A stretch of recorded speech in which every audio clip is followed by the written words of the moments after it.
Two-step equations. Your essential question today is, how do I write and solve two-step equations to represent problem situations? Let's take a look at an actual problem situation so I can show you what I mean by this. Here's the setup. At a local national park, the park rangers decide that they want to extend a wooden walkway through the forest to encourage people to stay on the path. The existing walkway is 150 feet long. The park rangers believe that they can build the additional walkway at a rate of about 5 feet per hour. Okay, so park rangers at the national park want to extend their 150-foot walkway. That means they want to make it bigger. No big deal. So what do they want us to do with this? Well, let's take a look. The question says, how many total feet of walkway will there be after the rangers work for 4 hours, right here, 7 hours, or 10 hours? First thing my brain says here is, hey, this thing is asking me 3 separate questions. I better make sure that I actually answer all 3 of them. So let's start with 4 hours. Well, my brain goes back and says, they already have 150 feet. Oops, you didn't want to see that.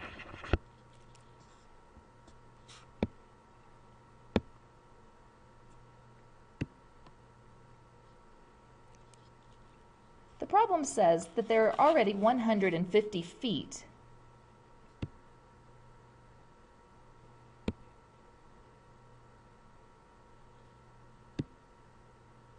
The problem says that there are already 150 feet of walkway built. The problem says that there's already 150 feet of walkway that's been built. The park rangers want to extend it, that means add on, another 5 feet every hour for the next 4 hours. So that would be 5 plus another 5 plus another 5 plus another 5. I would add it up 4 times. Let's do that fast and just multiply. So 150 plus 5 times 4. That gives me 150 plus 20. So 150 feet that already existed, and an additional 20 feet are going to come out of their 4 hours working. That would give them about 170 feet total. Good deal. What if they were going to work? They already have 150 feet completed, and they're going to still be adding on 5 additional feet every hour for 7 hours. So that gives me 150 feet they already have, plus an additional 35, for a total of 185 feet. Lastly, they want to know how much walkway will be built if the workers work for 10 hours. Okay. So let's move on. The next piece says, write an equation to represent the total number of feet of walkway built. So to do that, we need to go back up and look at the last bit that we were working on right here. What do you notice that's going on from blue to red to green? Here's what I notice. First of all, I see that the 150 is constant in every part of the problem. 150 feet always exists. It never changes. It remains constant. So I think that's probably an important piece of my equation. My equation is always going to have 150 inside it. Next, I notice that this piece is also constant. The 5 never changes. No matter how long they work, they're only going to accumulate 5 feet for each one of those hours. So the 5 is always going to be there as well. So I'm going to put that in my equation as well. Here's the big piece. What I notice at the end is that this, the 4, the 7, and the 10, this piece of each problem in the blue, the red, and the green does not remain the same. It is changing. It's varying from one moment to the next depending on what the problem wants from me. Since it varies, I'm going to call that the variable.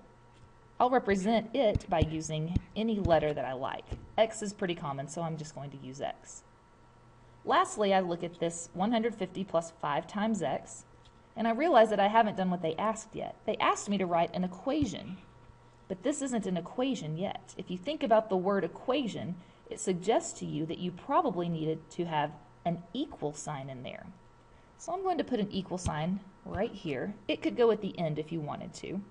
And then I have to think, well, what does all of this stuff right here equal? What does it represent? What does it mean?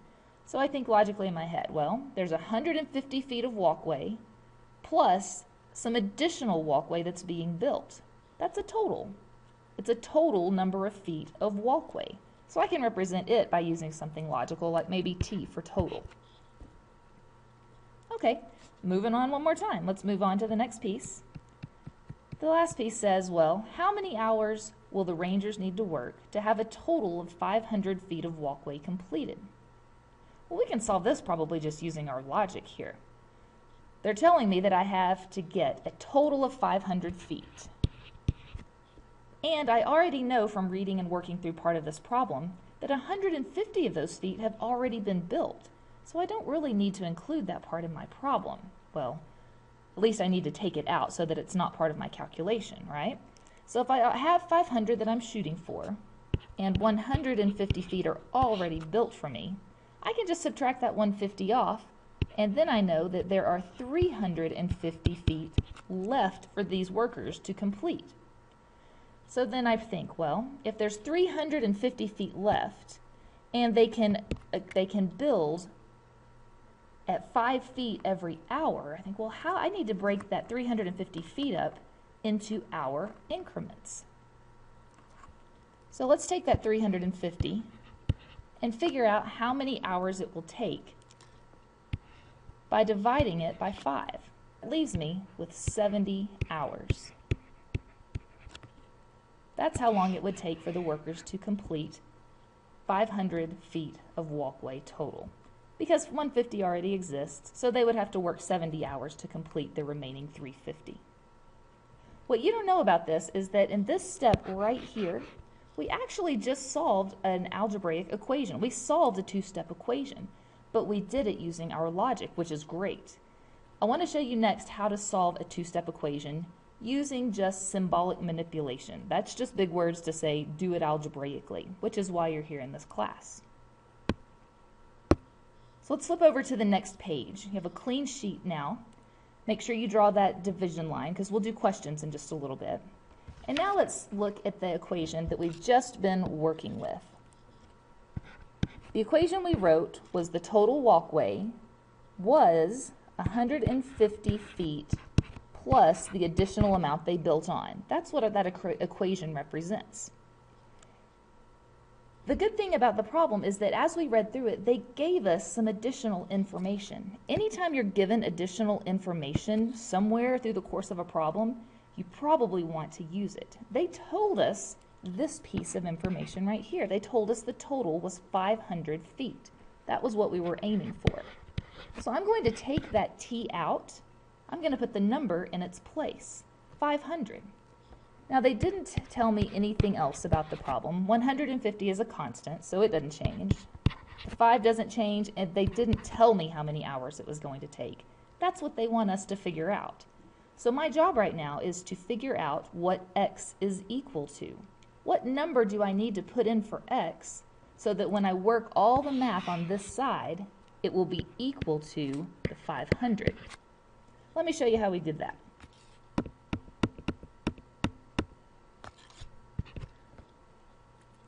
When you're solving an equation, the first thing I want you to do is locate that equal sign. I see it right there.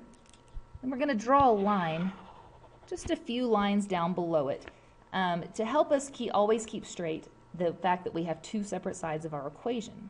Remember, think about what an equal sign means.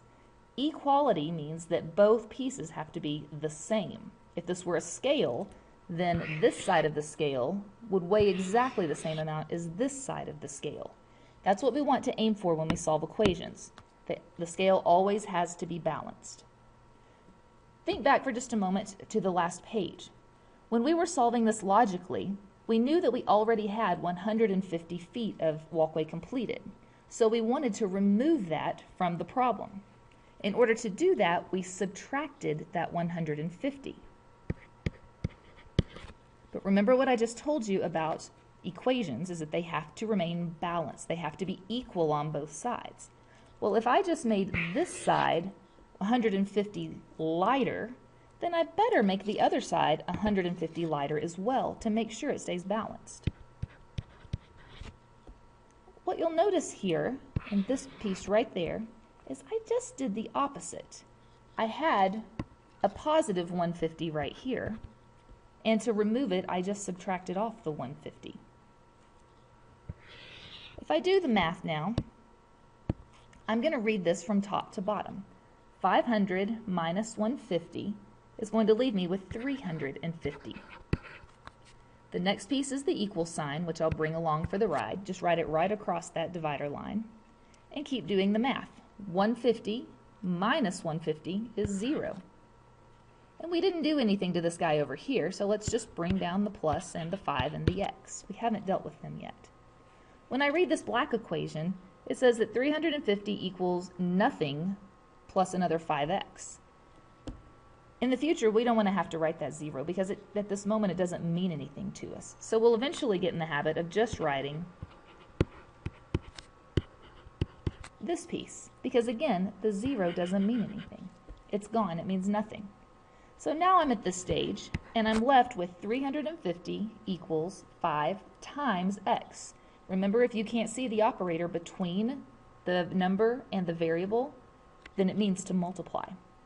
So once again, if you think back to our problem a moment ago, when we were dealing with the 5, we used it and divided it into the 350 to break it into those 5 equal parts. So the opposite of 5 times x is going to be division, because the opposite of multiplication is division. Again, if you divide 5 on one side, you've changed 1/2 of it, or part of the equation. So you have to make sure it's balanced on the other side by doing the exact same thing. Keep it balanced. Now we're just going to do the math. 350 divided by 5 was 70. Bring your equal sign along. Here we have 5 divided by 5. That's how that reads. Well, 5 divided by 5 is 1, and the x is just along for the ride. One thing you probably learned in 7th and 8th grade, however, is that if there's a 1 in front of a variable, we don't necessarily have to write it. We're kind of lazy sometimes. So you might see your answer written more like this. This time, let's just do a plain algebra problem. Pretend like we had a big long word problem, and we wrote this equation from it. We're just going to skip that part and skip right to the math. Solve for m. And this equation is 2 times m minus 6 equals 22. So what they want me to do when they say solve for m, it means figure out what m is. Right now my equation says that 2m's minus 6 is 22. It doesn't say m is a number. It says all that other junk. So I want my equation to read m is some answer. So in order to do that, I'm going to find first my equal sign, which is right here, and draw that line straight down. Now I'm just going to continue moving everything away from the m to isolate it, because if it's all by itself, my equation will say m equals a number, or m is that number. And that's what I want to know. So first things first, let's take a look at that -6. Just like we did right over here, take a look back at the left. See that 150 and how I did the opposite by subtracting it off? I'm going to do the same thing. Look at this -6. The opposite of a -6, or the opposite of subtracting 6, would be to add 6. Right now we have a very unbalanced equation because I just made this left side heavy by 6. So I better make the right side heavy as well. Now we're going to do the math straight down. I didn't do anything to 2m, so it's along for the ride. -6 plus 6 gives me nothing. That's 0, but I'm going to be lazy and I don't want to, because I don't want to write it. The equals comes down, and then 22 plus 6 leaves me with 28. Take a look at your equation to decide if you're done or not. Does your equation read m equals a number? Unfortunately, it doesn't. It says 2m's, or 2 times m, equals a number. I just need to know what plain m equals. So my brain then asks, well, how am I going to get rid of that 2 so that I just have m all by itself? Well, the opposite of 2 times m would be to divide. Again, to keep it balanced by dividing on both sides so that one side is not lighter than the other. 2 divided by 2 is 1. The M is along for the ride, and 28 divided by 2 is 14. So I can simply say that M is 14.